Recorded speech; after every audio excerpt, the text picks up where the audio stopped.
Greetings and welcome to a Friday edition of the Shotgun Start. It is September 20th. Andy, how we doing?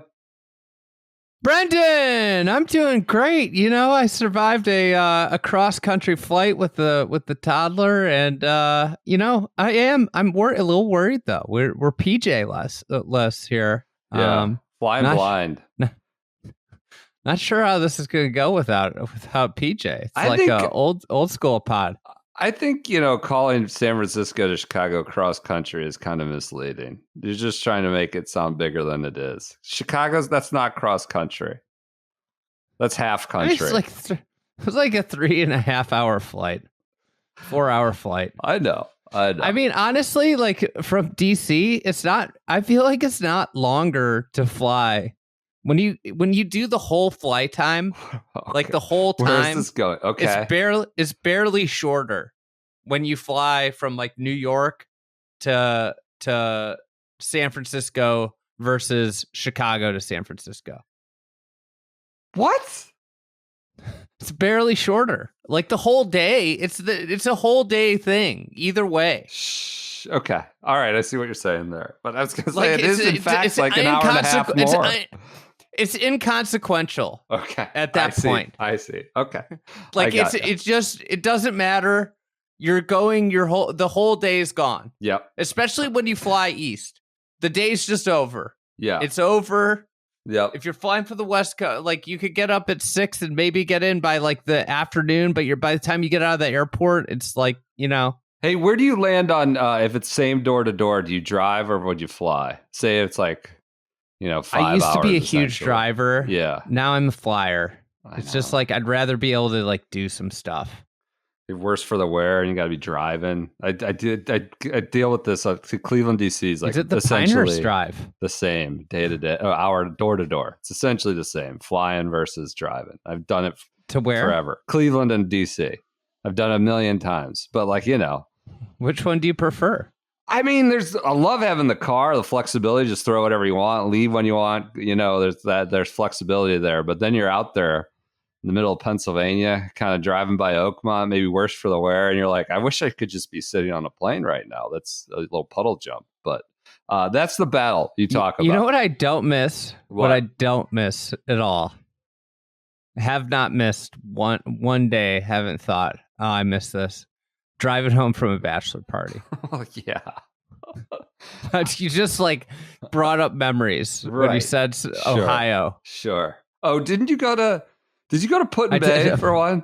I did one in Put-in-Bay. Oh my God. It's a disaster. That's not, I mean, God, think about that now at our age. Just inhumane. God, the Key West of the North, Put-in-Bay. That's a bad place. Lake Erie. Tough. That's Lake Erie's a great lake. I don't know. You know what? I'm not sure about somebody sent me a graphic. A friend of mine sent me a graphic. I'll have to send PJ this. Maybe it'll be a cutout of all the Great Lakes and their depth. And Lake Erie is like a little like it's the puddle. Shallowest. Yes, it is. It's known as the shallowest. It's legitimately a puddle. That's not true. It's not a. That's not true. It's just a puddle. It's not true. It's a great lake. It's completely possible to drown in it. It's deep enough for that. It's good enough. It's a lake. I think we're gonna get by without PJ tonight. But PJ. I did want to know what happened with this. What's going on with Sala and Rogers? It's awkward. I mean, if that happens next week at the Peak Cup, we're on high alert. It's awkward. That's really awkward. If I was a Jets podcaster, I'd be on high alert. Last text we got from PJ in Las Vegas was, the Venetian will only let me bet Champs Tour winners. I'm continuing to search for a top 5-10 option. That's the last probably we heard. Why he's not here. That's probably why he didn't make it. Is that he's running around the strip trying to find a place that'll take his three-man parlay.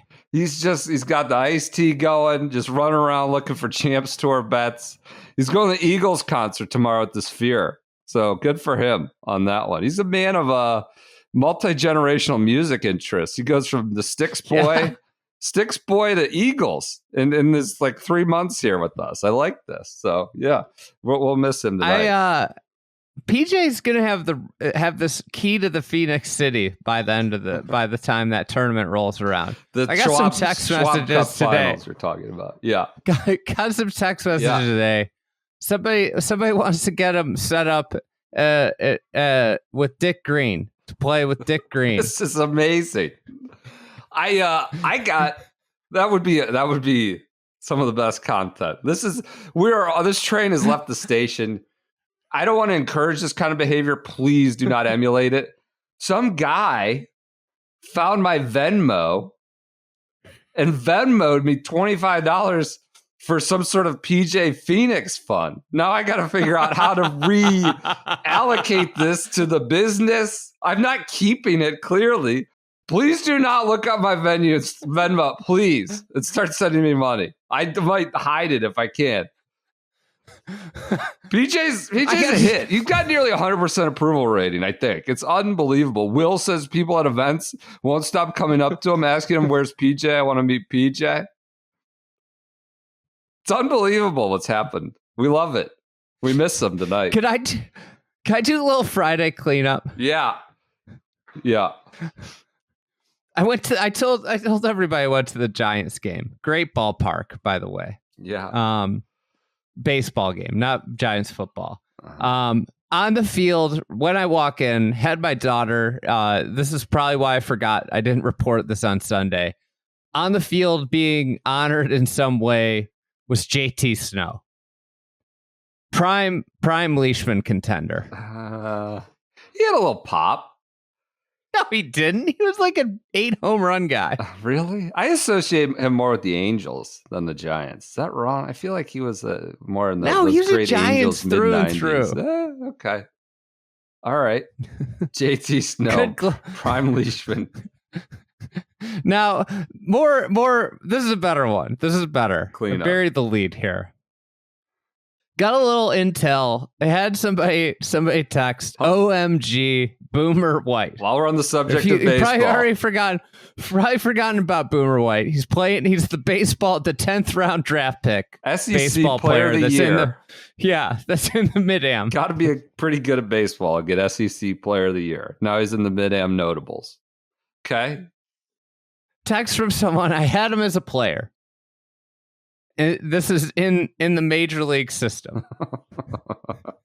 Baseball player. Okay. So this is post-drafted. Okay. I never had a player less interested in playing professional baseball. That's awesome. He literally would play 36 holes every morning before begrudgingly coming to the field for batting practice. I love that. I had no idea he has turned into such a good player. That's amazing. Good Boomer White facts. That's so good. Just got the golf bug. Legit baseball talent. Just got the golf bug. Could have been a Major League Baseball player, probably. It's the opposite of that. For love of the game. Instead, he's a mid-am golfer. Congratulations. Boomer White. That makes me love him even more. I love that. Could not have been less interested in wanting to play baseball. Good. We'll have to follow him at Kinlock this week. What? Just got a little bit more. Okay. Trying to find this nugget. I don't want to give away our source here. Yeah. Don't. Clearly somebody's a baseball. He just said, imagine in your mind what the reigning SEC player of the year looks like. I know I was. Yeah. He is 5'8", 200 pounds. Really? 5'8"? Yes. Whoa.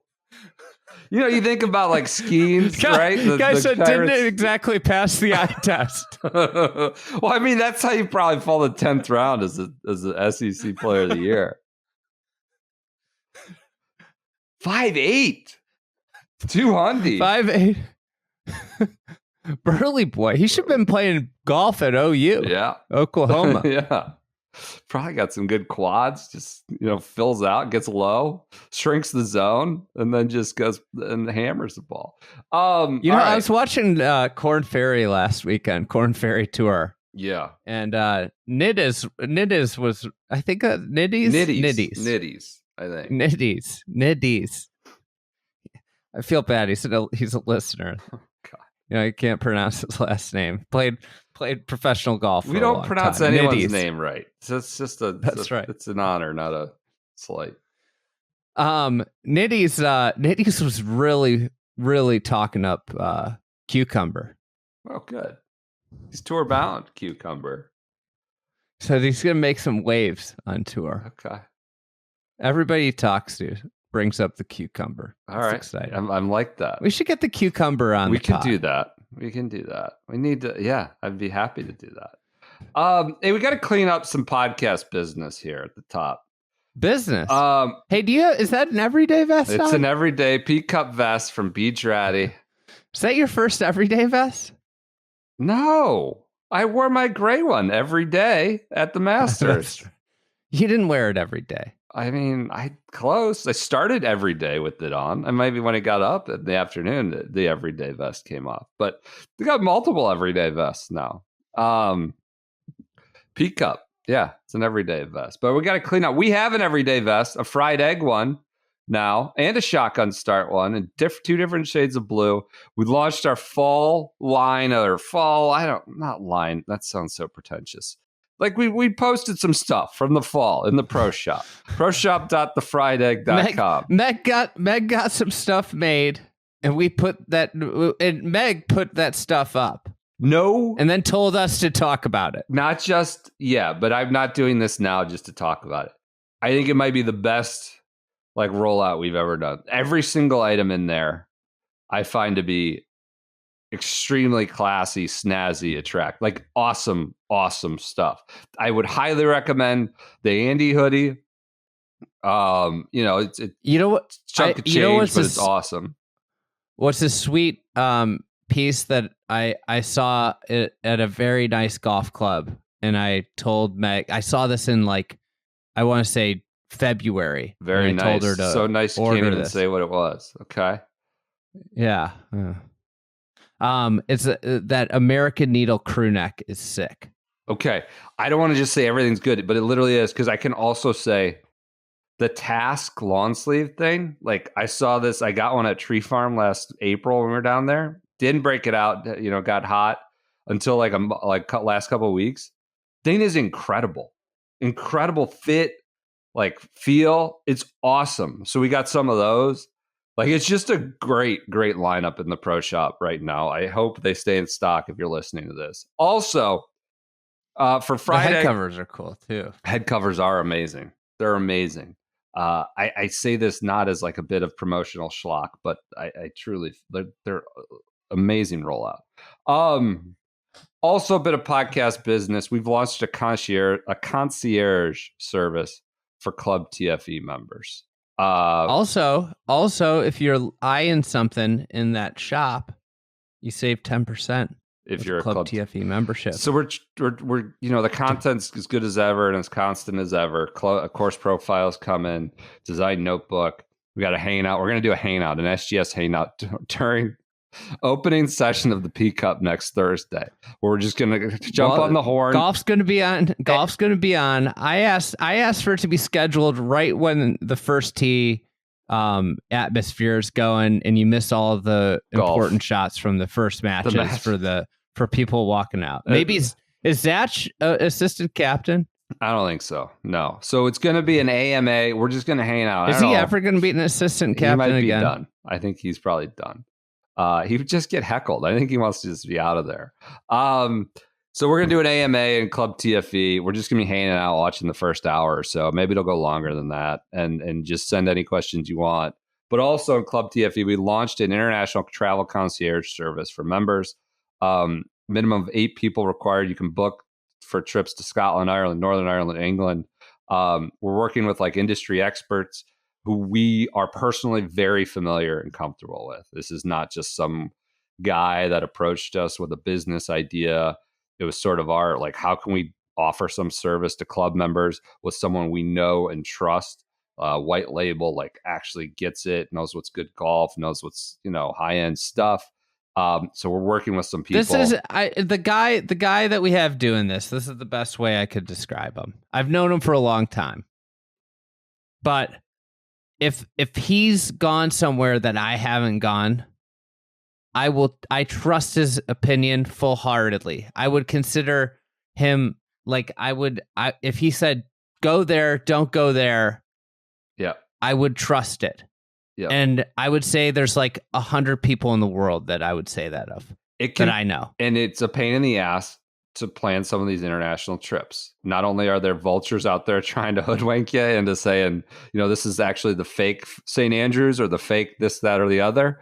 Like, it can be daunting. This is just a free service to Club TFV members, right? This is someone who can help you with dinner and lodging, logistics. So we've launched that this past week. We're pretty excited about that. It's just a benefit. Join Club TFV, $120 for the entire year. Lots of content, access, experiences. All right. Should we talk about something? You know what I mentioned? You want to talk about Furyk dropping the F-bomb to Shootpack? Sure, we can talk about that. I have it in my notes. I thought it was a little weird. It got unexpected. Yeah, well, but then it got completely blown up. Yeah. In all the aggregators just doing like I was reading this and I was like, well, I wonder if Shootpack wrote this up, and then I went to write it up and it did not come off the way it got nucleared. I mean, who would have guessed that nuclear golf? You just see like go F yourself, and you assume it's like Furyk's lost his mind. I think he was probably like hot and bothered by the question, but Shootpack lives in Jacksonville area. Furyk lives in like they obviously have sort of rapport. They're on a texting relationship. So like I think like they're comfortable enough to go to pop off like this. He went nuts. Shootpack made I think he kind of stumbled through it, but he made like the often cited proposal that would it be good, quote unquote, good for the overall President's Cup if the internationals won. And started to make what's your answer as an American? I think the record probably needs to start becoming something more than like 12-1-1 or whatever it is, 14-1-1, whatever it is. I as I said, I think the P Cup's been not bad, even though the tally is crazy. The actual matches have been really competitive, aside from Liberty National, and pretty interesting. But I do think the internationals should start to add one or two and would provide a ton of juice for the next one at, where's that, Medina? Next one? Medina. If they're coming off a loss. Rerouted Medina. And if they can get that putting green built. What's your answer? Yeah, I think the internationals need to win. Yeah. If they don't win like any of the next three, I would say, what are we doing? I think we've kind of been saying I kind of feel like what are we doing? Kind of, but it's better than nothing. I feel like it's better than another pro core. I'll just say that. Yeah, I think it's not bad. We've been saying this as long as I've been in the industry. Like it was like, I don't know, we've only got one or two more of these left in us if the internationals don't win. That's like 5 or 6 of them now. Can I point one other thing out? Sure. You know how rare it is for the PGA Tour to take a week off? They're off this week?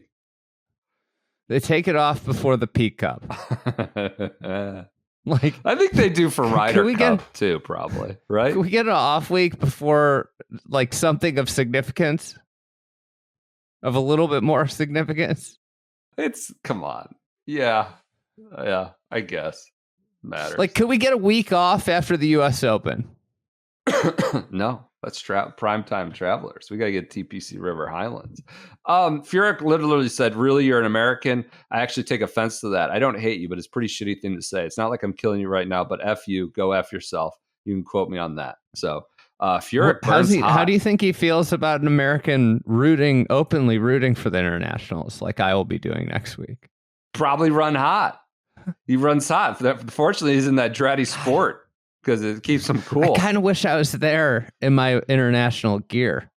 We're gonna for this Club TFE AMA hangout. You got to play the part. Put on your shield, your international shield you got from Dratty. I got a full shield. I got full shield gear. You just you traitorous SOB. So that's the Furyk story. You know what I wanted to bring up? We rarely talk about like the biggest stories in golf. Sometimes we just forget about them. Tiger apparently had back surgery again, and we just didn't even bring it up last Friday. Now a week later, I mean, is that indicative of like where this story is and where Tiger is? Like, not that we're any kind of barometer, but like it was just a thing, right? He's kind of off the map, and we're not expecting him, right? I mean, the thing that's going on in the NFL with Tua. Yeah, that's like, pretty different. Long term, it is different. Head damage. It is different, but like, can we just like? I don't know. Maybe this brings him a lot of enjoyment. I don't understand where enjoyment comes from just constantly rehabbing major surgeries. Yeah, it's been really painful to watch him play golf the last few years at the four times he does it. So, anyways, that's I don't know. Tiger's kind of like out of view, and another surgery is just not the news that it once was. Hey, can I do my own Friday cleanup as we ramble around, around Friday? I wanted to talk more about the pods going to sleep as a practice of going to bed. So I sought out Kevin Clark, who NFL football. This is football podcast. You can't even trust Kevin Clark. He listens to pods on 3X. He listens to like 25 pods a day on 3X, and this is why I sought him out. I feel like he's sort of an authority on podcast consumption. This is insanity. I said, "What do you think about this?" And he replied, all caps, "No way." Yes. The only thing to fall asleep to is silence or a white noise machine. Anything else might wake you up if it stimulates you.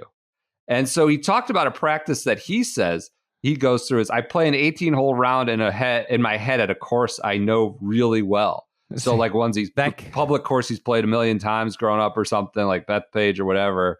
And he plays that in his head. And if it's not a course he doesn't know well, he doesn't do it because he'll get confused on his fantasy layout and like jolt awake and start thinking about it too much. See, that's bananas, though. That would get me. That would keep me awake. I'd be thinking, I can tell you. That wouldn't work for me. You'd be in a blunder on that one. Yeah. I gotta say that some people are gonna hate me for this. My wife hates me for this, but okay. I mean, I would say that like 97% of nights, I will go when I decide to go to sleep. I will be asleep within 3 minutes of closing my eyes. That's amazing. But like here, there are a lot of caveats. Like I have to be ready to go to sleep. Like I know when I'm ready to go to sleep. Okay. I can't try and go to sleep before I'm ready to go to sleep. Sure. That's good. The podcast thing's not that big a deal. It's like putting the TV on and putting the sleep timer on. Bacon sent me some like you sleep on AirPods. You're sleeping with the AirPods in your ears. That can't be good. That can't be good for you. Bacon sent me some contraption that's like a head wrap, like an earmuffs. Catches your yes. It's your like AirPods? Speakers. No, it's speakers on a headband that you just wear and apparently sleep in. Is it like an eye mask? You can be that too, or you can pull it up over your forehead. Looks ridiculous. Everybody, yourself included, are lunatics. All right. Yeah. Well, one thing that we're not lunatics for. You guys stop talking about this. You guys stop talking about this right before this. What if our advertisers think all of our listeners are just falling asleep listening to the pod? Well, not even getting to the ad read. Absolutely. They would never do that about AG1, one of our daily routines each morning. Now, going to sleep with an AirPod in your ear may not be healthy, but waking up and getting my shaker bottle is a way to look after my health each and every morning and make up for whatever damage I might have done with a less than ideal sleep. It's research study, rigorously tested, removed contaminants. They've spent years developing this supplement brand. AG1 conducted relentless testing. It's not a buzzword. It's commitment backed by high quality ingredients. It goes above and beyond industry standards. Hey, I see here. Here, let me give you a couple things real quick. It really is big on gut health. So AG1 contains prebiotics, probiotics, and gut-supporting ingredients to support your digestion, reduce bloating, and keep you regular. Seems good. You want a quick story about being regular? What does that even mean? Regular? Let me just give you a quick story. I don't know if this is within our guidelines here, but the story has to be told. It just made me think of it. Yeah. All right. So literally, I get up to go to the bathroom on the plane, right before touchdown. And, I timed it out. And I said to my daughter, "Do you need to go? You need to go potty?" She says, "No." I get back 5 minutes later. I need to go to the bathroom. Yeah. We're in the process of starting landing Buckle up. process. Yeah. So the flight attendants are locked in. And I'm like, "Can you hold it for 20 minutes?" She goes, "No." So anyways, I have to pick her up, run her to the bathroom. And the door was locked because the flight attendants locked the doors, Yeah, I didn't know that. So the flight attendant, he comes over and he's like, "Is this an emergency?" I'm like, "Yes, it is." And he goes, "Well, you need to hurry." So I sit her down on the toilet. I'm kind of, you got a daughter, you can look behind and see if there's pee coming down the toilet. Yeah. And I'm like, okay, she's peeing because you can't hear anything on a plane. It's so loud. Yeah. So I think she's done, and I pick her up, and she's like, "I'm not done yet." She poops on the floor of the bathroom. Oh no! And the bathroom's so small, so I put her back on the toilet. Yeah. But I can't bend down to get the poop off the floor because there's not the there's circumference. Not enough space. Yeah, there's not enough clean. space with her on the toilet. Yeah. So I had to pull the changing crack down. The garbage was overflowing. You're landing. You're touching down. Wheels We're down. landing. Then the flight attendant, I'm doing this, is hammering the door. So the point of this, back to the keep it regular the story.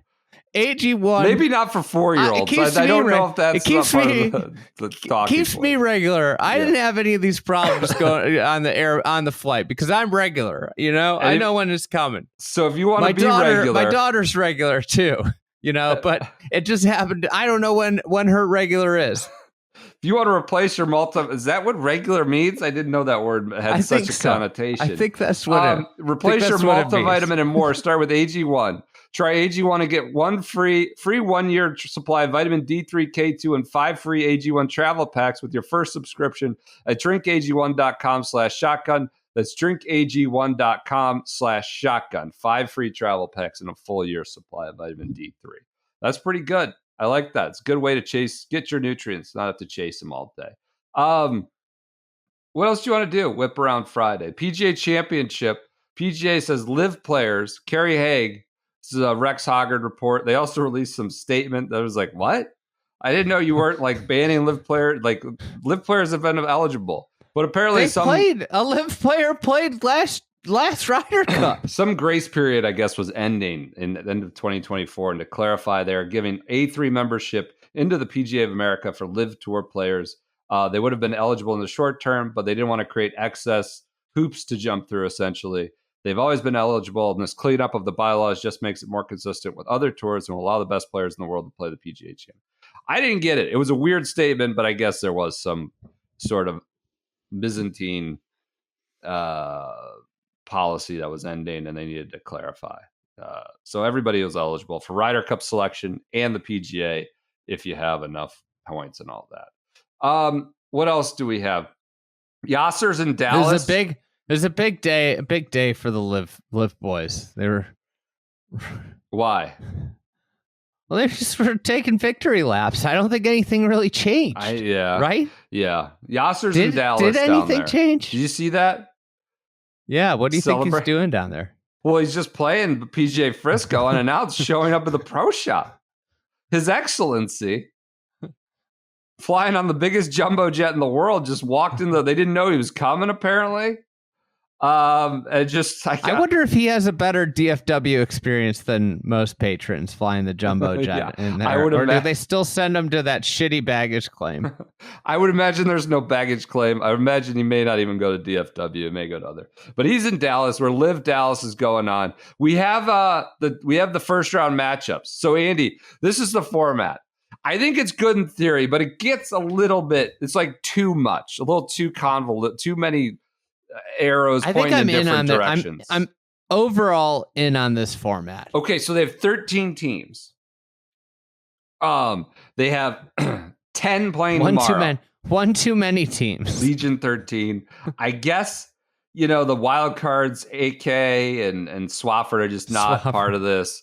AK is free to tweet. Extra time to tweet for Anthony Kim. So you have 13 teams. There's 10 that play on Friday. 5 head-to-head matches, essentially 3 buys. You have the 2 singles matches and 1 alt shot foursomes matches. Winner of those 3 points moves on. So you're gonna have 5 move into Saturday. So then you have 8, 4 on 4, and then the top 4 advance.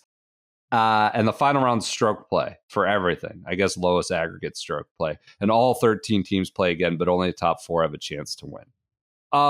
I like it with the two singles, 1 foursomes match.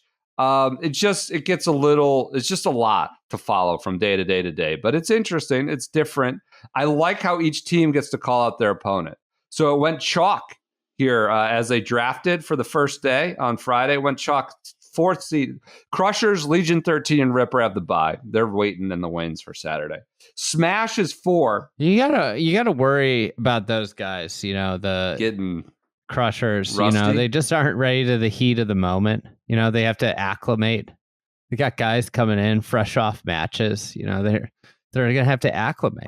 This is Bryson's happy hunting ground, Merido. He's like the master of ceremonies down there. Smash takes Ironheads. It does seem to have taken on quite a host role this week. Yep. Smash takes the decrepit Ironheads. Haven't had a single podium. Only team. Torque's 5 seed. They go to 12. The High Flyers. Wait, the Magic Sticks got on the podium last week? Did they? I don't know. I thought they hadn't either. They have something. They're 11th. So Magic Sticks, Fireballs takes Magic Sticks. We got Sergio's going against Westy in one of those matches. But then this is where it gets spicy. Stainer. My favorite part of the Magic Sticks is how they have 3 captains. Right. It's ridiculous. It's ridiculous. Stainers, who are the 7 seed, this is where it gets spicy. They go off the board. They bypass the 10 seed Aces, bypass the 9 seed Range Goats, and they call out to the carpet the 8 seeded Cliques. They pass 2 teams to go down to no, we want the Cliques. They think their season's been they're calling out your team. They're calling out your team. I got an email today saying I have a free pass to the Cliques garden party. I don't even know what that is. Where's that? I think at Merido. I'm not in the area. I don't have a ticket. You should fly. Could you send Joseph? Maybe I'll forward the pass. He can go to the Cliques garden party. He's dropping in, I think. So the Cliques, extra motivation there. Going against the Status. You have Keimer and Blandy against Usti and Schwartzel in the 4-ball. Dean Burmeister is just going to put Cal Samuja in a body bag. That's just going to be an absolute blowout. Samuja's been bad. Do you think that was they just said, let's not let him fuck up our team, our alt shot team. We're just surrendering this match. Yeah, that may be. They're sacrificing Samuja. That's a point. And Marunk takes on Brandon. It actually makes a ton of sense. Because you can't have Samuja. He's been bad. Screw up the alternate shot. Yeah, that's fair. You can't. That is the sick thing about this format is you can't hide an alternate shot. We're giving this real, honest analysis here. We're talking about seeds. I know. I honestly like this event. I don't dislike it. It's just. It's just preposterous because everything about this league is preposterous. There's 7 bullets explaining the format for Saturday. There's another 7 for Friday. Can I tell you something? It's just it's a lot that doesn't. Can I tell you something? Get through to follow if you're not a golf fan. Go ahead. This tournament, to me, is exponentially better than the FedEx Cup. You're just you're a prisoner of the moment. I'm not a prisoner of the moment.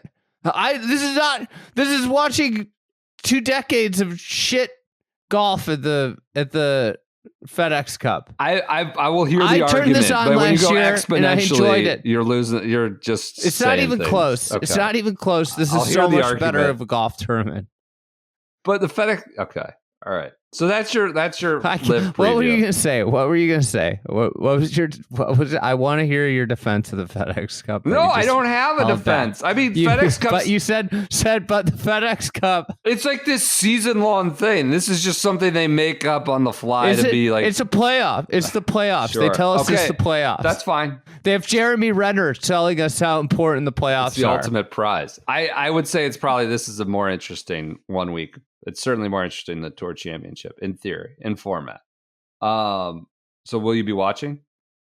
Be locked in Friday? Other news, Tony Romo doesn't look like he's going to make it through the qualifying. Shot an 83, 11 over 83. No shit. He started with a triple bogey, and then he bogeyed 2 of the next 3, which were par 5s. Probably not going to get it done. It's 5 over 3. He's not going to get into Q school or whatever it was. Romo, for a guy, get out of the pre-qualifier. Yes, to be clear. He wasn't going to get into stage 1. Yes. Romo dresses like Adam Sandler. Guy makes like $17-20 million a year. Did you see him in that Bryson? It's sponsored by Skechers. He's got like mesh shorts with the elastic waistband, some unbranded, it's all monochromatic. He's got no hat, like just blank logo hat. He's dressed like the biggest schlub, which I have no critique for. I'm just an observation. I got a pair of some trendy shorts this summer that have the elastic band. They're amazing. Are they supposed to be like more dressy kind of thing, or are they workout? Or I mean, you could dress up or dress them down. They're incredible. Yeah, I got the elastic band. They have like the drawstring, but they like are a nice material. You know, it's a casual world out there these days. You can really kind of adapt and get by with a lot of different things. So, not at Augusta National though. No 5-pocket. No 5-pocket pants on that. I don't have any other odds and ends in the golf world. Let's do some golf advice. Watching Wentworth this morning was a treat. Rory came out early, hot out of the gates. That was fun. You got anything comment on his exploding club head? No. God, that was just aggregated to the hilt. I mean, that happens. What I just couldn't believe it was like. It was like he crashed a golf cart or something. Like everybody you won't believe it just happens. It happens with frequency. One of the crazy things about living on the West Coast, I wake up early. You do. But no matter what, like seemingly in the golf world, no matter what time I wake up, I always wake up to something gets aggregated to the hilt before I wake up. Yeah. Oh, yeah. And this morning it was that. It was stupid. I was like, just had woken up and I'm like, wait, why is this a big deal? Like I've seen this happen 100 times. Yeah. It was everywhere. Interesting early Fitzpatrick's comment was sick. Did you see that? Yes. I mean, Fitz needs to get the hell over it. I mean, get over it. He's being like a little bit much. Precious. You know what Fitz needs to do? It was like a month ago. What? Fitz needs to start winning some tournaments. Yeah. Just tweeting about, like, come on. This is like Ben hasn't been great since the U.S. Open win. Good tournament. I love the Peppy Peter content. So just staring at planes, just living up to the hype. Did you see that? Yeah. Did you see all the quotes? Yeah. What? Oh, about Peter. the camaraderie. Yeah, he's kind of like, I How he love loves this. it over there. Yeah. Everybody's friendly.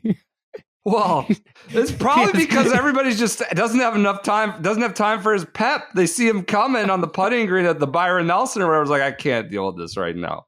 They put in that AirPods.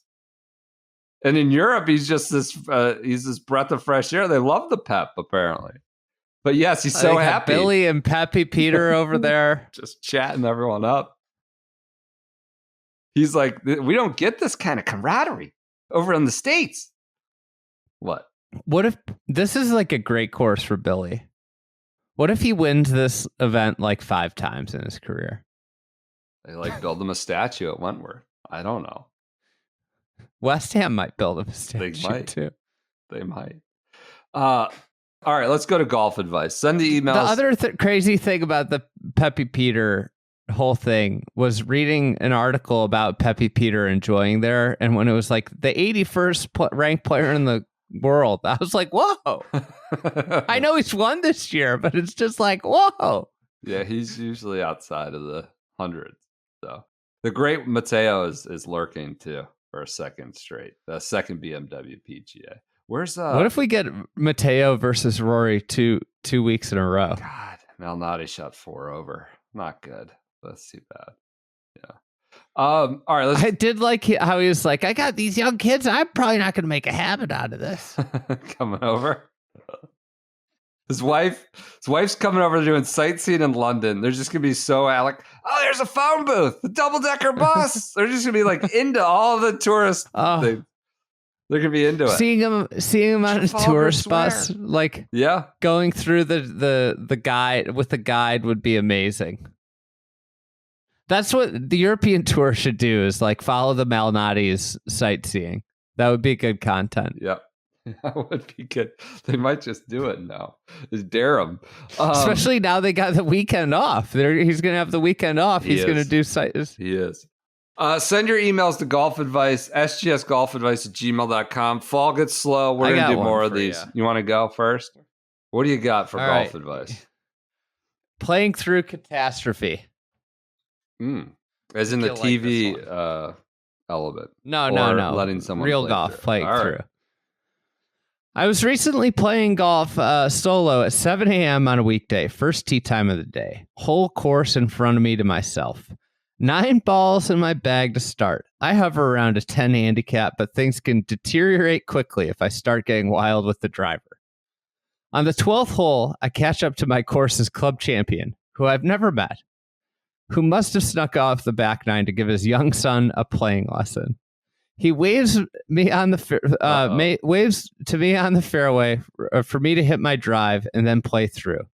At this point, I'm having my worst round in 5 years, and I have 2 balls left to my name. Can't keep a drive on the planet. I've been contemplating walking off the course for 3 to 4 holes, but now I'm being waved through. Then I immediately pump 2 balls into the woods. 0 balls left. This guy and his son are 200 yards out there, taking cover by a tree, just staring back at me. So I start walking down the fairway with absolutely zero plan or idea of what I'm going to do. Nightmare, y'all. I feel like you could find yourself in this situation. Are you talking about me personally? No. All right. Option 1. Do I go look for my 2 snap hook drives that I have no chance of finding? He's just trying to find something in the woods. You got to, right? But you're under the gun to get moving. This is a disaster. It's a range nearby. Can you just go pick a few range balls as you pass by? Apparently not. Finding and hold this guy up and his 6-year-old who are graciously waiting for me to play through. Do I just admit to him that I lost all my balls? No. That's not I was an option. just about to leave the course anyway, contemplating completing one of the most embarrassing and pathetic personal introductions to ever occur on the golf course. do I pretend to be picking up on the hole, walk through to the next tee, thanking them as I pass them by? Well, then he's going to look at you on the tee and wonder what you're doing. All right, so these are the three options he laid out. I'm going to add one more. Yeah. And I think this is the one I would appreciate the most if I was the guy with the kid. I just ran out of golf balls. Do you have one I could borrow? No. I know you would like it. It would most amuse you. I would immediately give the guy 3 balls. Yeah, sure. It's no. Seems like this guy's not in a position to be doing that as an intro. It couldn't an option have been just walking off the tee the other direction and hoping he doesn't see you that closely and I'm out, like I'm done? I think the other option too is just you see you ran into a guy and you've been thinking about not walking off the golf course, walk off the golf course. Right. So I'm done. I'm out. You hook 2 and you're like, all right, that's it. I'm out. And don't even go out in the fairway. Walk backwards. All right, let's continue on. Picking up and moving to the next hole seemed to make the most sense in the moment, but it would only further kick the problem down the road when I eventually would reach the 13th tee box in plain sight directly behind the 12th green without a ball. What was I going to do? Pretend to tee off with an air ball, air swing. The guy would think you had some screws loose. That would be good. Just take a couple practice cuts and then walk. Put a tee in the ground. Pretend like you're swinging off over the tee. Put the tee like right next to the tee marker. Yeah, and then, so you wouldn't be able to see if the ball was obscured. There. Yeah. God. What was like? Had it come to that, all just to save some embarrassment? I was about 75 yards away from reaching them when out of nowhere, like a beacon in a storm, in front of me appeared a yellow Bridgestone that someone had thankfully discarded in a deep patch of rough. I noticed the 2 up ahead and were not looking in my direction at that moment, so I sneakily pocketed the ball and continued walking towards them. Awesome. I was saved. Now I could at least appear to legitimately tee off on the following hole before eventually walking off the course with some personal pride still intact. So I introduced myself to the man and his son, thanked them for waving me through, politely declined his offer to drop one and finish the hole, and moved on to the 13th tee, where I absolutely striped one down the fairway with a newly acquired yellow Bridgestone. Walking off the tee, I couldn't help but smile at how incredibly fortunate it was to find the ball right when I needed it most. Golf is a silly game, and it has a unique way of surprising you when you least expect it. Love that. It was at that moment that I looked back and saw the man furiously looking for a ball. Directly in the area where I found the yellow Bridgestone. No. While his son is looking at him while pointing up at me at the whole head. Oh, no. Oops.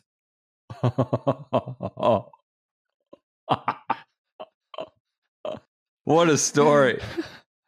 Embarrassed, but filled with a newfound adrenaline that I assume only bank robbers can relate to, I ended up playing the guy's yellow ball in the whole rest of the way. Wow. Actually had a couple pars and a kick and birdie down the stretch. Never came close to losing That's awesome. How would you have handled the situation? Should I have apologized once I realized what I did? Could I ever make eye contact with him again? That's so good. What a story. I mean, no, you pretend like it never happened. It was just a ball you found. You don't You never acknowledge. You don't apologize. Look, it's an honest mistake. You don't apologize. It's a little golf ball. Not like you took the kids, lunch money. He was playing with his 6-year-old kid, too. It's not like he was playing a match and he incurred a lost ball and had to re-tee. Right. Right? Like he's playing early in the morning with a 6-year-old kid. I love that the 6-year-old... No harm here. The 6-year-old, tabbed you as the culprit and starts pointing at you at the hole ahead. I love that. That's good. Great story. Great story. He put a PS in here Yeah. that I don't want to neglect, because if you were reading it, you wouldn't neglect this. He said, Andy asking, how does it know when you're asleep during last episode's podcast sleep timer discussion? That was the best. Was completely glossed over and deserves proper acknowledgement. That was the best. Someone mentioned that to me. As if there's not a sleep timer. It's just the podcast knows you're asleep and turns off. How does it know you're asleep?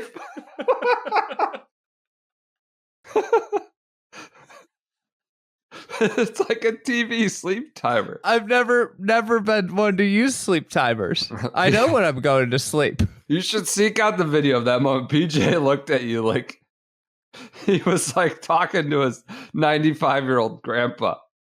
You're like, it's a sleep timer. It's not like sensing you're asleep and shutting down. Oh, all right. Do we want to do another one? What do we want to do? You want to call it? You want to do another one? My daughter's about to go to sleep. Let's call next it. Door. Everyone, Let's call it. Everyone, you've had a long day with her, it sounds like. Seek out that AG1 ad read for more. We'll talk to you guys on Monday. Enjoy your weekend of golf. We'll be back. It'll be P Cup week. Talk to you then.